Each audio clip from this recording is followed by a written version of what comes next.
Bonjour et bienvenue sur Outlaw Wargame. Aujourd'hui, petit vlog, je me rends chez Arnaud, le joueur Eldar des Boys de la Rade. On va tester mon armée contre lui. On va voir ce que ça donne. Il a fait normalement des petits décors pour le spécial ETC. Et on se retrouve quand on est chez lui. A tout à l'heure. Voilà.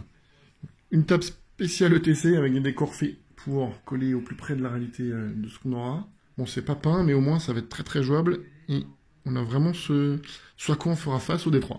C'est impeccable. On a déployé. On a quoi, la mission 5 à faire, donc avec le déploiement en diagonale. Je me suis mis derrière ici le bloquant. Contrôle d'objectif. À l'éternal, c'est à partir du tour 2. J'ai mis ma petite batterie ici de blindés. Et Arnaud en face a mis les motos, a caché une bonne partie ici dans le bloquant. Il a réussi à cacher ses avions. C'est pas grave, ils étaient là. Julien et Brisena, désolé. Les Rangers et Dark Reaper. À noter que les transports en loquin sont en fait des Hemlock. Non, Crimson Hunter. Il attend ses figues qui sont pas arrivées. Et j'ai le tour 1, jusqu'à ce qu'ils reprennent l'initiative, s'il la reprend. Fin du round 1, les avions ont fait un peu mal, j'ai perdu Pasque.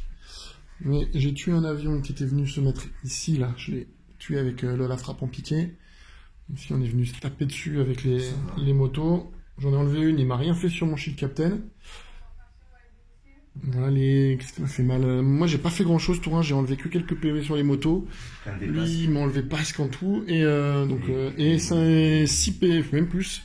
8 PV sur celui-là. La relique, j'avais fait en sorte qu'elle soit à -2 à la touche. Rien perdu. Et maintenant, début du deuxième round, on va commencer à scorer l'éternal. Donc ça va demander du placement un peu plus intelligent. Et on va voir ce que ça donne à la fin de ce round-là. Fin du deuxième tour. Ça a bien dégrossi un peu de partout.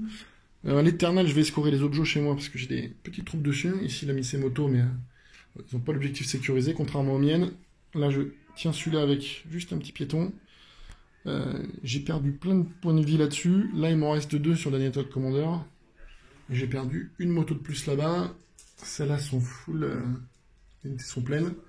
Il lui reste un avion.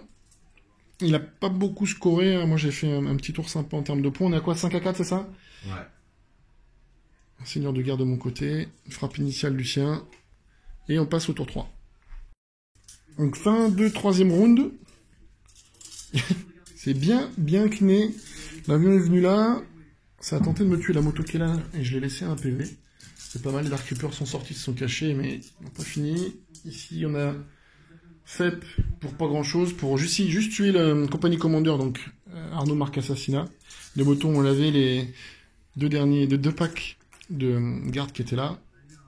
Et ici, statu quo, puisqu'il n'y avait plus rien. À l'éternel, rien n'est marqué parce qu'on contrôle un objet à chaque fois. Et au Maelstrom, c'est toujours assez serré, on fera le décompte. Après, je crois qu'il y a combien là? Je pense que tu gagnes dans l'éternel. Il y a 6 à... Ouf, il y a 6 à 9. Et pour l'instant, au score, 9 à 6 en faveur de l'Astra Militaire. Allez, sécurisez le G. Oui, t'as sécurisé ça. Donc 2. Donc 7 à 9. Alors, au scoring, 9 à 7. En faveur de l'Astra et des Custos. Et on passe au tour numéro 4. Oui, donc il y a beaucoup là. Et à l'éternel, j'ai oublié que je tiens ces 2 objets-là, donc je marque 3 points. Ça fait 12 à... Ce qui fait qu'il y a 12 à 7. Fin de quatrième round. Bon, il me restait 39 minutes. Fin de quatrième round, tout a été nettoyé. Il reste juste chez lui ça. Je pense qu'on va arrêter là parce que ça finira par un 20-0 en scoring.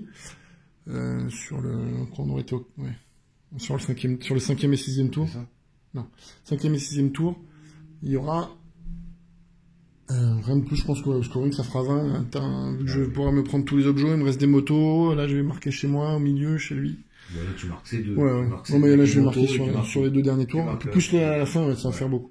Bon voilà, c'était sympa. J'ai pu jouer un peu des Eldar. C'est compliqué pour mes tanks de tuer de l'Eldar. Parce que -1, -2, ça devient vite dur. Parce qu'en plus, après, s'ils sont entamés, là, comme celui-là, je touche sur du 5. Sur l'autre, je touchais tout sur du 6.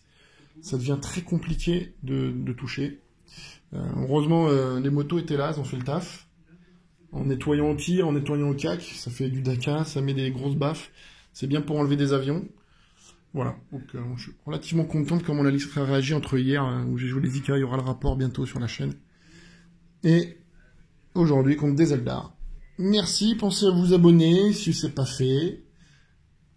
Et à bientôt pour de nouvelles aventures. Petit débrief après ces 3 parties avec ma liste.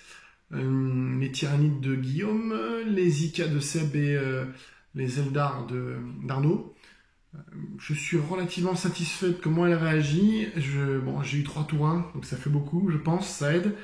Malgré tout, je pense avoir ce que je veux, c'est-à-dire de l'impact avec ces motos. J'ai du Dakar avec les motos pour enlever des troupes et aussi pour tirer sur les unités avec des invus et sur lesquelles je ne veux pas utiliser et gâcher du canon laser.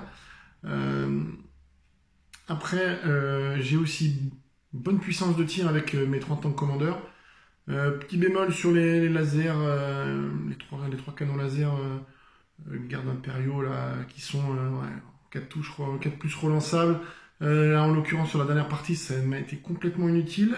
Contre les Zika, ça a été pas très efficace, parce qu'il y a eu des saves et j'ai un peu déchaté dessus. Mais je pense que ça peut faire quelque chose. Donc je vais quand même les garder, c'est 80 points.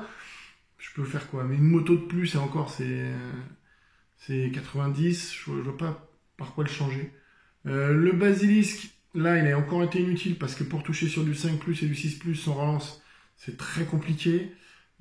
Mais pour ce que je vais en faire, et pour 100 points, ça peut avoir son utilité aussi. Après, les tanks commandeurs sur les 3 ont fait le taf. Avec la relique, avec les dégâts flat 3, c'est d'une rare violence. Voilà, 3 flats, ça tout qui part très très vite. Les unités ont généralement 3 points de vie, ou voilà, c'est des multiples de 3, donc ça va très vite.